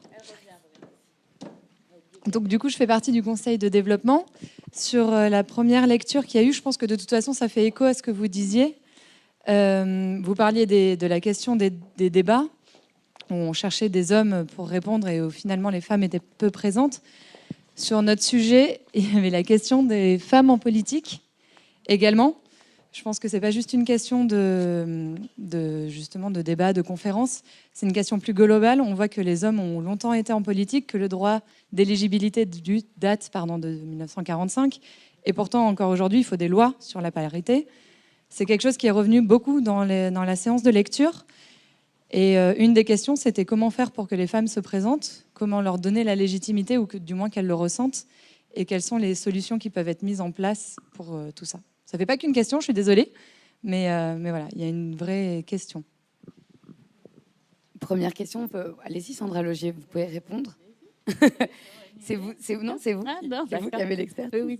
En tout cas, effectivement, on dit souvent que c'est les femmes elles-mêmes qui ne vont pas se mettre en avant, et donc c'est pour ça en fait qu'on a moins de... Voilà, qu'on a un personnel politique plus masculin, hein, et je crois que c'est vrai, c'est un véritable problème en France. Hein. En réalité, il est quand même plus... Voilà, c'est vrai qu'il y a une inégalité de représentation qui est plus forte qu'ailleurs, même si ça s'améliore. Et je crois que en réalité, il y a énormément d'obstacles qui s'opposent à l'entrée des femmes en politique et que très souvent, on a tendance à parler d'autocensure comme si en plus c'était leur faute s'il y en avait moins parce que c'est elles qui veulent pas se présenter. Non, chaque fois qu'une femme de toute façon veut avoir une place sur une liste ou se porter candidate, elle va se trouver face à aussi de nombreux hommes qui vont être considérés comme plus expérimentés, ou meilleurs, hein, puisque c'est vrai que l'idée que l'égalité, c'est choisir le meilleur, justement, ce que nous apprennent vraiment les études de genre, c'est qu'on trouve toujours bizarrement que le meilleur, c'est l'homme. Hein. En réalité, c'est vrai qu'on l'a vu avec quand Ségolène Royal s'est présentée, par exemple, on l'a vu avec Hillary Clinton. C'est vrai que de toute façon, on a toujours tendance à dévaloriser une candidate femme, même si parfois elle est rarement, elle n'est pas parfaite. Aucune de ces candidates n'était parfaite, mais les hommes ne le sont pas non plus. Et du coup, il y a des réels obstacles contre le fait pour les femmes d'avoir une place plus importante en politique. Et je ne pense pas du tout que ça vienne de leur part. Hein. Même, par exemple, tout le monde était très content qu'il y ait une liste élevée qui marche bien, etc. Moi aussi. Mais quand il s'agit de choisir la tête de liste, il y a eu tout un combat entre deux personnes. Et comme par hasard, c'est l'homme qui a eu la tête de liste. Hein, voilà. Donc c'est vrai qu'il y a de toute façon une sorte de tendance très profonde à penser que un homme sera meilleur pour occuper telle ou telle place. Il faut vraiment arriver à combattre ça. Elisabeth Roudinesco, pour résumer la question qui était posée, c'était celle de la représentation des femmes en politique et des moyens d'établir une parité. Moi, il me semble quand même que la représentation des femmes en politique, il y a un problème français, d'une manière générale. Problème français, problème italien. Ce n'est pas du tout le cas dans les pays du Nord. Donc, l'évolution, elle est aussi... J'insiste, comme l'anatomie, il faut tenir compte de l'évolution. Autrement dit, il faut des batailles permanentes pour l'égalité, des batailles permanentes pour qu'on ne régresse pas. Et puis ensuite, il y a la traduction dans la société, dans son évolution, de ces phénomènes-là. La représentativité des femmes est en marche très fortement en France dans beaucoup de métiers où il y a même maintenant plus de femmes. La médecine, parlons pas de la psychologie. Alors, on peut dire aussi que quand une profession se féminise entièrement, c'est pas bien. Elle est dévalorisée. Mais d'un autre côté, c'est pas souhaitable. Je veux dire, c'est pas souhaitable qu'il y ait des féminisations excessives. Voilà. De toute façon, on ne peut pas l'empêcher. On ne peut pas intervenir. On ne va pas mettre des quotas partout. Alors, en France, en effet, en politique, il y a un problème spécifique. Il y a eu ça depuis très longtemps.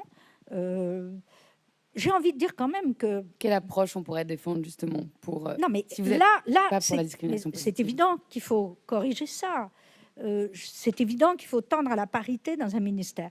Je dis simplement, quand c'est pas possible, c'est pas la peine d'insister. Voilà. Parce que on risque d'avoir après... je souhaite pas que ce soit à marche forcée dans des domaines particuliers que sont la politique en France. Je pense qu'en France, c'est pas du tout la même chose qu'au Royaume-Uni. Je crois que la politique en France, c'est comme le football, c'est un métier très violent. Très violent. Je ne crois pas un instant que les femmes en politique vont apporter moins de violence parce qu'elles sont des femmes. Oui, il y a une essentialisation de l'apport de la douceur et de la maternité dans la façon de diriger, qui est quand même assez voilà. Mais il y a ce problème qui reste. Ça va évoluer. Les marches forcées sont à certains moments nécessaires parfois, oui. et à un certain moment pas nécessaires. Il faut respecter un équilibre historique. Quand on dit qu'il y a beaucoup moins d'écrivains femmes depuis la nuit des temps à étudier à l'université, ben oui. Oui. Oui, mais Oui. par Alors, ailleurs, on il y ne a va pas, par exemple, donner un programme. on ne refait pas toute l'histoire de la littérature, Voilà, il faut évidemment. pas, Mais il faut mais avoir bien en tête entendu. un certain nombre Mais de aujourd'hui, quand proportions. vous regardez tout de certaine même manière. la production littéraire, Maintenant, le nombre de femmes il y a beaucoup de romancières femmes. a considérablement augmenté. Bien sûr.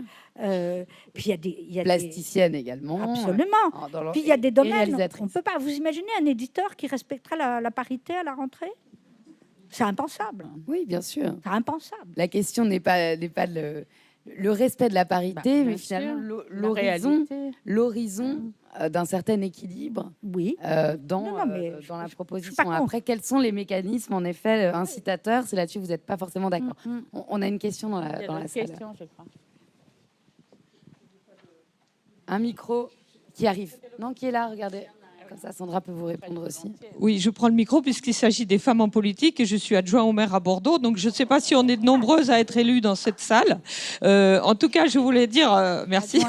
Je voulais dire qu'effectivement, la question de la place de la femme en politique, elle a quand même beaucoup changé depuis la loi sur la parité en 2000. Ça, Et si on avait attendu que ce soit au fil de l'eau, je pense qu'on n'y serait pas encore. Mais c'est pas ce que je voulais dire. Je voulais dire deux choses. Je voulais dire que la question de la compétence en politique, elle est très importante. On vous fait pas venir parce que vous êtes une femme, on vous fait venir parce que vous représentez une compétence. C'était mon cas, je suis pédiatre, médecin spécialiste des enfants, et je pense que ça intéressait dans l'équipe municipale d'avoir quelqu'un de cette nature. Bon, c'est pas au-delà de mon cas particulier, je pense que le problème des femmes, c'est un problème d'acquérir une compétence. À partir du moment où vous avez une compétence, vous n'avez plus de problème pour prendre la parole en public.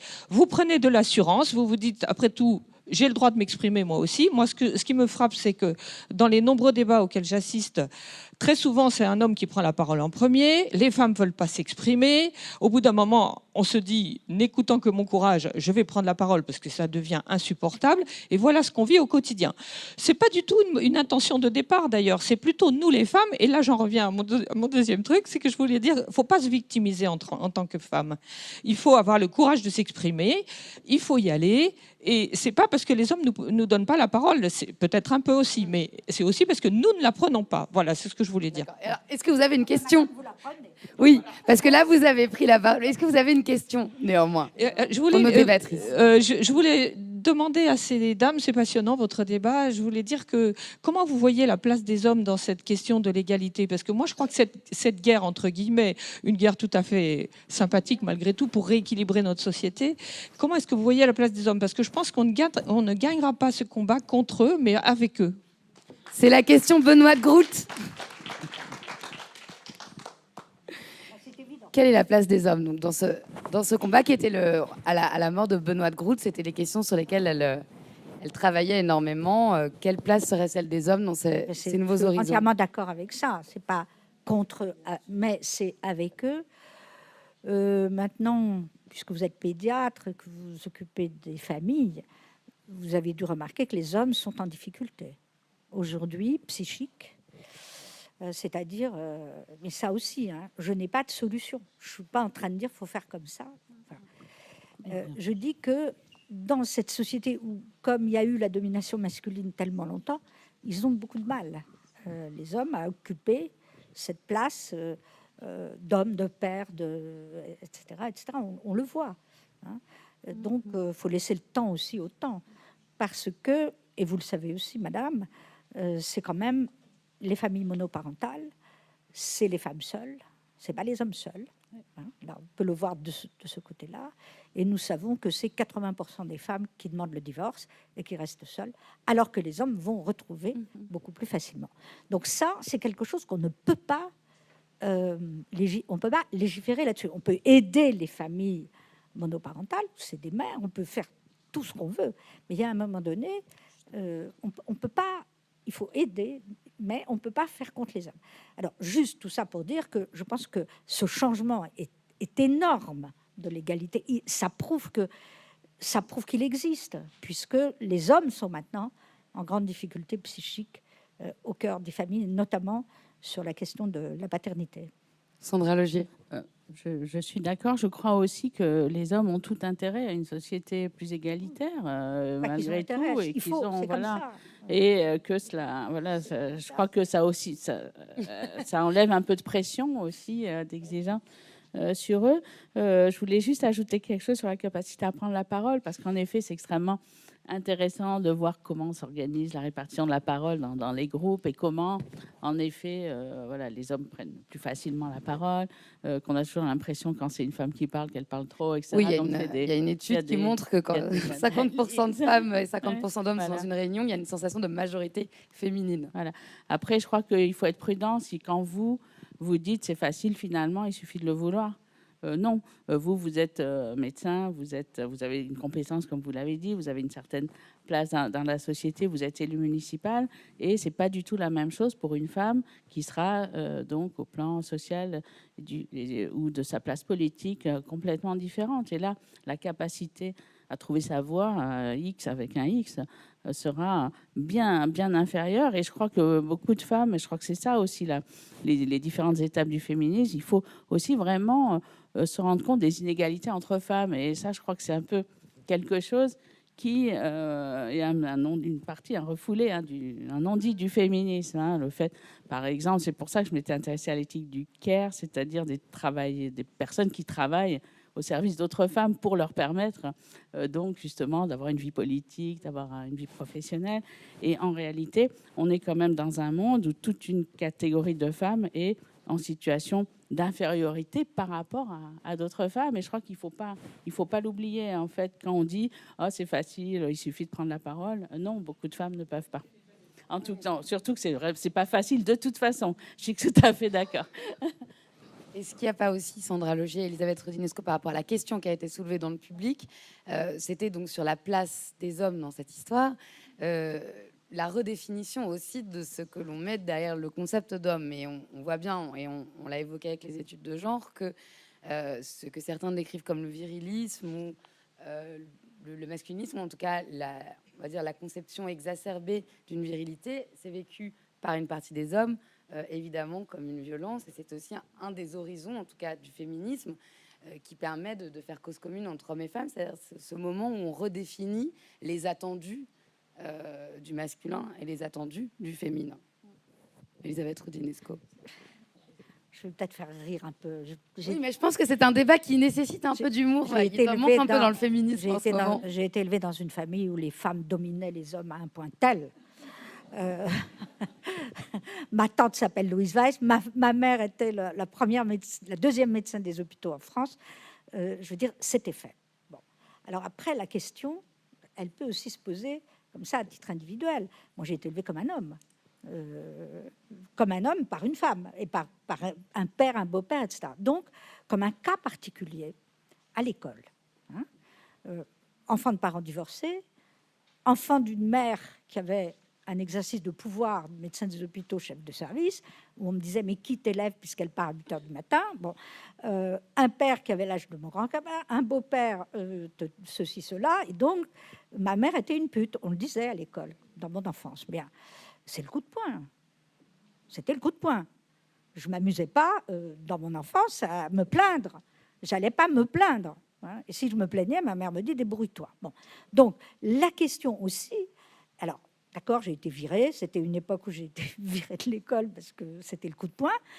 Mais ça, c'est quelque chose qui permet aussi de penser que il faut élever les enfants pas dans une position, les femmes pas dans une position de victime, pas dans une position dépressive, dans une position conquérante. Alors, que ça a été passé pour ma génération, par être élevé comme un garçon, jamais on m'a dit que j'étais un garçon, hein, attention, je ne suis pas queer dans la famille, mais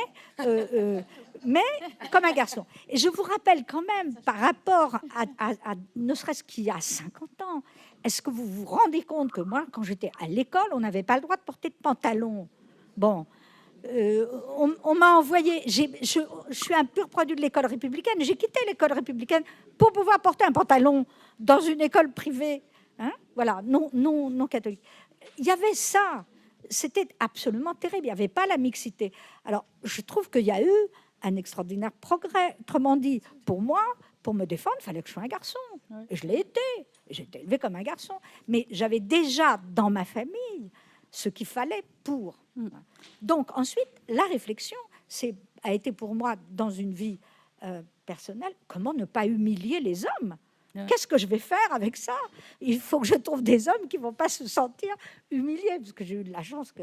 Mais la génération de ma mère, quand elle devient médecin dans les années 30, est impossible de se marier avec un homme de son âge, un camarade. Voilà. Donc elle a été choisir mon père qui avait 20 ans de plus et qui lui trouvait formidable d'avoir une femme comme ça. Donc, mon Dieu, ce que ça a changé quand même. Oui, Ça oui, a changé. Voilà, quand même. C'est formidable. Hein. Je voulais juste, Nous avons à la présidence de la République un couple atypique. Oui, Ouais. oui, oui, c'est vrai Est-ce que c'est ça un aurait grand été progrès. possible à d'autres moments? Oui. Bon, aujourd'hui, on est sidéré et c'est formidable, c'est positif. Et du coup, c'est Là, on parfois voit dur. que Hein. C'est c'est parfois pas- dur c'est- pour Non, les c'est- hommes, hein, parce sur ce que plan, c'est formidable. oui. Parce que moi, dans ma génération, c'était mon père qui avait plus de 20 ans de plus que ma mère. Oui. Ensuite, quand elle a épousé un homme plus jeune qu'elle, qu'est-ce qu'elle a pris? Bon. Donc, donc voilà. Je veux simplement avoir une dose d'optimisme, dire que Madame a raison. Il faut aussi tenir compte dans ces cas-là qu'il n'y a pas forcément une situation de victime d'infériorisation. Et pour terminer, je pense que toutes les femmes... Juste ajouter quelque chose sur ce non, que non. tu viens de dire, parce que Sandra, Mais oui, juste sur Voilà. ces rôles, parce que je pense que pour ce que tu décris, c'est vraiment un itinéraire de femmes, en effet, voilà, non victimes, et au contraire, voilà, au contraire très forte. Et je voudrais dire ce qui est intéressant aujourd'hui, malgré tout, c'est pour ça que je suis d'accord pour dire que pour les hommes, c'est pas toujours facile, parce que autant pour une fille, finalement, prendre des rôles, alors je dirais pas viril, mais un peu dominant, indépendant. Par exemple, une gamine aujourd'hui pourra très bien avoir un genre un peu garçon, s'habiller, voilà, avoir s'habiller un peu comme un garçon. L'expression garçon manquait de temps à Voilà, disparaître. on ne peut même plus parler. Alors Heureusement. qu'un garçon, C'est comme l'heure des mamans. oui, mais en tout cas, un garçon qui, comme parfois ils en ont envie aujourd'hui, se mettrait en robe, aurait des attributs féminins, c'est beaucoup moins bien vu. Hein. Et donc, justement, je crois que là, il y a une inégalité un peu inverse, qui est que les filles, elles peuvent vraiment jouer aux garçons, et les garçons, ils ne peuvent pas encore jouer à la fille. Je suis pas du tout on d'accord va avec dire ça. qu'ils ont des... Oui, oui, je suis sais, pas c'est du pour tout provoquer. Mais vas-y. non, mais je ne suis pas du tout Bah, d'accord. ça a marché en tout cas formidablement bien. Sandra Loger, une provocation en douceur. Pas du tout. Je vénère Yves Saint-Laurent. Voilà. Pourquoi le costume d'homme pour les femmes? Voilà. Je vénère Yves Saint-Laurent. Je vénère la possibilité que les femmes ont eue de pouvoir s'habiller, non pas en garçon, mais autrement, comme elles voulaient. Alors maintenant, que les femmes aient imité cette mode masculine, c'est pas du tout parce qu'elles voulaient être des garçons. C'est pas du tout ça. Ça, c'est un vrai changement. D'ailleurs, le costume bah oui, d'Yves c'était- Saint-Laurent n'est pas un costume L'idée, d'homme. c'était qu'il y avait Maintenant, quand tu dis... une asymétrie entre Non, mais la je possibilité comprends. pour les Mais femmes je pense que c'est pas la même chose. d'investir ces rôles-là et les garçons Je pense moins. que c'est pas la même chose. On pose là toute la question du transvestisme, du transsexualisme. Il y a une différence entre les hommes et les femmes. Voilà. Et ça, on va pas l'aborder ce soir, mais il faut arrêter. Disons qu'il nous faudrait Il faut quelques heures arrêter avec supplémentaires. ça. On va pas théoriser les études de genre dans la réalité.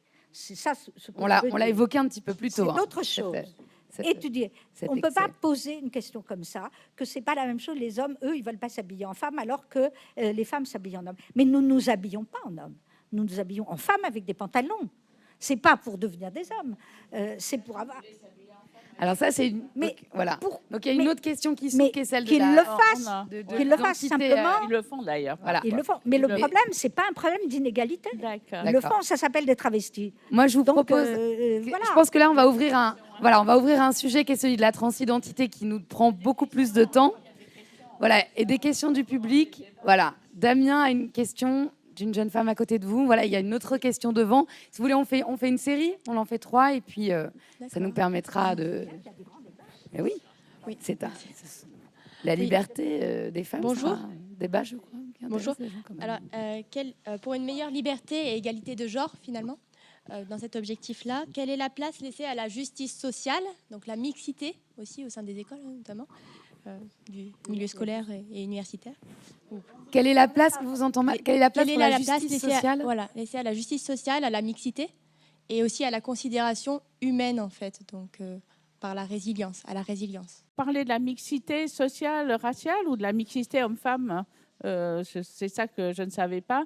Mais en tout cas, évidemment, le féminisme, la recherche sur le genre, c'est par définition une recherche aussi d'égalité et de justice sociale. Hein. C'est ça, au départ, le but du féminisme, c'est vraiment d'arriver à plus de droits, et bien sûr, pour les femmes, et bien sûr, une société plus mixte. Hein. Alors, on l'a aujourd'hui, hein, visiblement, mais effectivement, où les deux sexes sont représentés. Et donc, c'est bien de rappeler ce point de départ. Il y a une question sur la religion. Oui, qui dit et si l'Église n'avait pas existé? Ça, je crois qu'effectivement, on ne peut pas... Voilà, c'est si... Toi, tu as dit si les poules avaient des dents ou si ma tante en avait. Enfin, je ne sais pas, c'est vraiment... voilà, c'est absolument... On ne peut pas trop le savoir. En même temps, ce n'est pas du tout seulement le catholicisme, malgré certaines... Parfois, on pourrait l'imaginer, mais qui est une réunion, c'est pas du tout la seule religion qui institue parfois une inégalité entre hommes et femmes. Il y a les livres de Françoise Héritier qui ont beaucoup on en est, évoqué la question. Il n'y a pas que la religion. Voilà, il y a vraiment des structures. Il y a des structures aussi sociales qui vont dans ce sens un peu partout. Et voilà, hein, je crois qu'on peut prendre la dernière question, madame, qui était juste là. On peut répondre. Allez-y, madame, pardon. Après, le temps nous est compté. Donc, je ne vais pas négliger les autres questions. Voilà. Bien sûr. Je voulais poser une question sur une forme de liberté pour les femmes qui restent vraiment d'actualité, la liberté liée à la mobilité. Il y a quand même des enjeux importants, même ici, même si le C2D, par exemple, a beaucoup travaillé sur ça. Sortir le soir, par exemple, en tant que femme, laisser sa fille partir en stop, etc. On a quand même une question de liberté liée à la mobilité qui reste vraiment importante. Est-ce que vous avez des choses à dire sur ça? Oui. Donc, la question de la mobilité, c'est celle en fait du partage de l'espace public qui ne va pas être égalitaire, bien sûr, qui a soulevé des questions, circuler la nuit, en effet, d'avoir une forme de restriction du déplacement dans l'espace, qui est... Parce qu'elle risque plus d'être attaquée. Voilà, qui se retrouve donc à créer une inégalité de fait dans les possibilités de déplacement entre hommes et femmes. C'est ça la question, je crois. Vous voulez répondre? Oh, mais je crois que c'est en effet la question, une question qui est soulevée de plus en plus. C'est d'ailleurs pour cela que dans les recherches, les études de genre, la géographie est devenue centrale en fait, et l'urbanisme, parce que de fait, la répartition des sexes dans l'espace public, mais aussi en effet la répartition de l'espace public entre les sexes, c'est vraiment une question absolument centrale. Et d'ailleurs, on l'a vu dans les mouvements politiques, ça a été très important que des femmes s'installent en fait, par exemple sur les places ou dans les mouvements d'occupation. C'était une façon de revendiquer en fait aussi une place au soleil, enfin une place vraiment dans cet espace. Donc la mobilité, l'espace, c'est vraiment les questions peut-être parmi les plus actuelles pour l'égalité des sexes, c'est bien de le rappeler. Elisabeth Ruzinesco, un mot sur cette question de partage de l'espace? Oui. Je ne savais pas que les études de genre avaient aussi en géographie l'étude des déplacements. Oui, bien sûr. Encore une question peut-être avant de clôturer le débat. Je vois qu'il y avait monsieur donc, qui est là. Et puis voilà, on les fait l'une à la suite de l'autre. Bonjour et merci. Une question d'un homme. Je suis de la Ligue des droits de l'homme et nous sommes profondément convaincus que les droits des femmes sont des droits fondamentaux pour conquérir les droits humains. Et donc, il ne faut pas opposer chaque fois que les femmes acquièrent de nouveaux droits, c'est la démocratie qui progresse et c'est l'humanité qui progresse. Tout à fait d'accord. Merci. Une deuxième question. Mais ça, c'est un commentaire. Vous avez une question? Ça, nous sommes tous d'accord. Bon, au moins, ça a réuni la salle. Une deuxième question. Mais pourquoi pas la laïcité? Oui. Merci. Je parle en tant qu'enseignant et ayant dans mon milieu des psychiatres et pédopsychiatres. Dans l'école primaire, il y y a 98% de femmes. Et pour les petits, ça devient la référence, ça devient, enfin, au sens psychanalytique, la loi. Donc la loi est, comment dire, c'est la loi des femmes.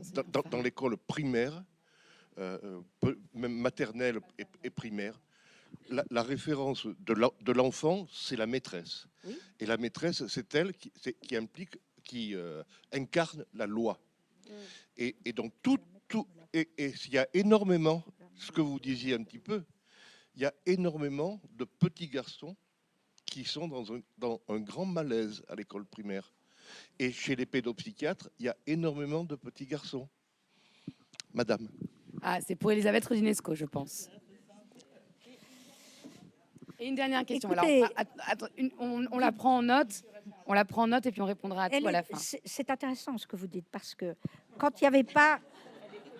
C'est intéressant ce que vous dites parce que quand il n'y avait pas la mixité à l'école, de mon temps, les instituteurs hommes élevaient les garçons. Hein, on était séparés. Il y avait la cour des garçons, la cour des filles. Nous n'avions que des maîtresses, les filles. Et les garçons avaient des maîtres. La loi s'est exercée.